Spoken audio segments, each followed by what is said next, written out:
Next, we're going to go to our superintendent's report. We want to excuse Superintendent Dixon and Deputy Superintendent Norman is going to fill in her shoes. We have a condensed meeting, but we are going to cover two parts of the normal, two of the parts that the superintendent usually address. So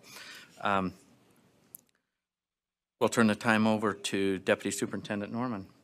Thank you, and I'm honored to introduce Kathy Jensen as she talks about the art that is surrounding the room, and making one comment before she starts, which is, if we were to look around this room right now and the walls were just gray and there was no art surrounding us, would there be a different feel to this room? As we look at the art, there's a depth, there's a complexity, there's a welcoming, and there's the ability to look and identify and identify with those pieces. So as we look at the atmosphere that this creates, Kathy, we leave it to you to tell us more about it. Thank you, Superintendent Norman. It's always a thrill for us to interact with the schools and see the different things that they provide for us. Today's art is brought to us by 3 different schools, one in the the Alpine School District, Pony Express Elementary in Alpine School District, which is part of our Brigham Young University region through the BTS Arts partnership that we have with 7 universities across the state.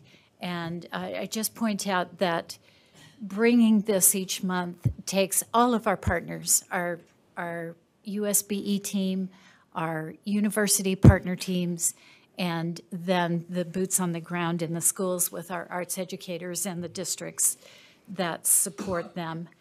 So we'll start on the west wall and go all the way around the room. This is 6th grade with Greek vases.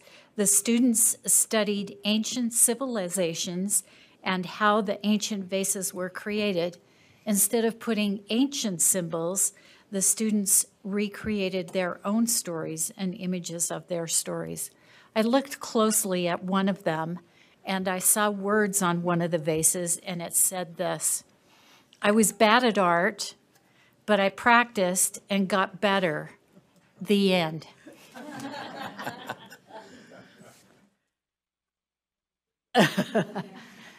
The next one is also from Pony Express Elementary with Ashley Pitcher as the arts educator through BTS Arts. And these are 1st grade self-portraits. The students learned the difference between portraits and self-portraits. One of the most important things that the students learned was the position of facial features. If you typically look at young student art and portraits, the eyes are up in the forehead, up near the hairline. So these students have been taught the proportion and where the facial features go, and they added details about themselves. The next one, also from Pony Express Elementary, the students learned about living and non-living things. They looked at insects. They carefully looked at the detail of the insects and focused on line and shape to transfer it to their art. Pretty amazing for 2nd grade students. On the back wall, also in the Jordan School District from Fox Hollow and also from the BYU region of service, Amy Bamey's students created scarecrows, which was a direct draw, helping the students master spatial awareness and craftsmanship with their coloring. They talked in length about what you needed to do to make your art look good, mainly slow down, take your time. They also read the book, The Little Old Lady Who Was Not Afraid of Anything, as a literary tie-in.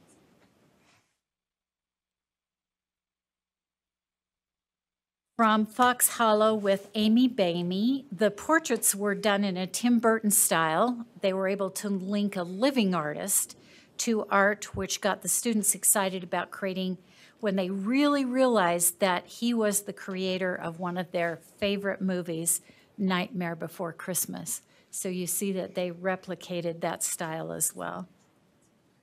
Now we're back to Pony Express Elementary and Alpine School District, back to Ashley Pitcher.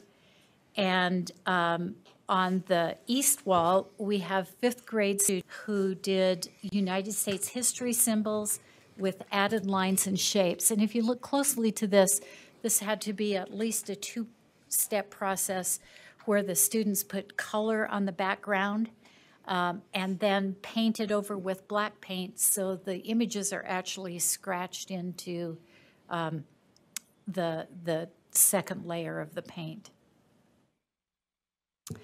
Then the next two, just one, is from Eastlake Elementary in the Jordan School District, BYU region, with Jackie Webster as the educator.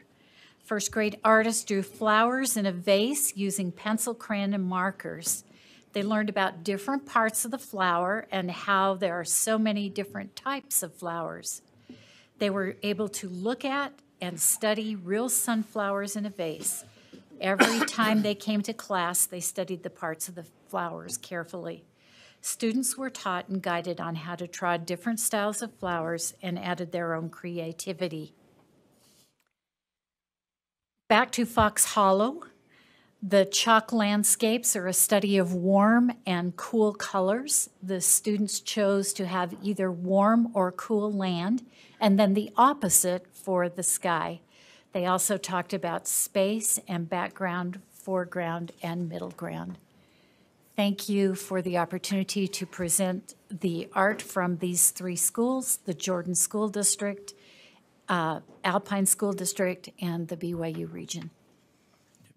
Thank you.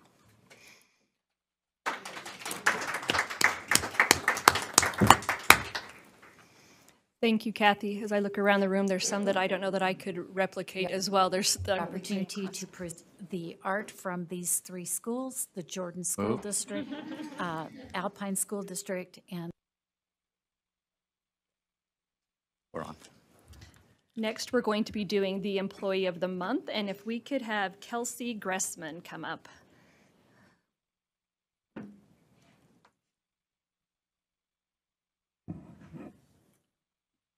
There she is, right there. She's so excited to be here today. Thank you so much. Kelsey, we're excited about this just because I think the depth and breadth of your program, one, it's good for the board to know and see you, and then to be able to hear all the good things about you. So Kelsey is in the Student Support Special Education area, and she is the specialist over UPIPs. And you might have heard the term UPIPs, and what it means is the Utah Program Improvement Planning System. And there's enough acronyms in the documents that she creates that she could create her own entire language, I think, and speak to it, and no one else would know what it means. But she does have a way for you to be able to translate that in the work that she does. Her supervisor is Laura Lee Gillespie, and I want to just read what her colleagues and people that work with Kelsey had to say about her. Kelsey works to support several local education agencies across the state as they implement special education programs. She is data-driven in her approach and ensures LEAs understand where they find what they need. She helps LEA special education leadership to understand why something is done and how to effectively improve special education processes and student outcomes. An LEA special education director stated the following regarding Kelsey: I cannot tell you how grateful I am for your support and for your intense desire to see me succeed. I truly feel like I have a team rooting me on. Kelsey is constantly seeking to improve processes and access for students with disabilities. She has led program improvement planning processes in the special education section this year with a goal of improving student outcomes through program improvement planning. She has collaborated with all sections of the special education team to ensure feedback for LEAs in a way that is meaningful and specific to the LEA needs. It is an honor to work with Kelsey. Her drive and passion is truly something to emulate. And I think she is already taking advantage of the coveted parking, and she gets that great certificate, and just the knowledge that her work is recognized, valued, and appreciated. Thank you, Kelsey.